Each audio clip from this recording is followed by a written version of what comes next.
লক্ষ্মীপুরে ১৪৪ ধারা অমান্য করে বিক্ষোভ মিছিল বের করায় পুলিশের সঙ্গে বৈষম্য বিরোধী ছাত্র আন্দোলনের নেতাকর্মীদের হাতাহাতি হয়েছে। এতে আহত হয়েছেন পুলিশ সহ অন্তত ৮ জন। বিকেলে শহরের চকবাজার মসজিদের সামনে ঘটনা ঘটে। পুলিশ জানায়, একই স্থানে বৈষম্য বিরোধী ছাত্র আন্দোলন ও জুলাই ফাইটার্স বিক্ষোভ মিছিলের ডাক দেয়। আইনশৃঙ্খলা পরিস্থিতি অবনতির শঙ্কায় জারি করা হয় ১৪৪ ধারা।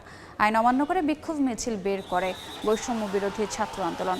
বাধা দিলে পুলিশের সঙ্গে হাতাহাতিতে জড়ায়। এতে সদর থানার ভারপ্রাপ্ত কর্মকর্তা সহ আহত হন ৪ পুলিশ সদস্য। বৈষম্য বিরোধী ছাত্র আন্দোলনের দাবি, থানায় অভিযোগ করেও কোনো সুরাহা না পেলে বিক্ষোভ মিছিল করেন তারা।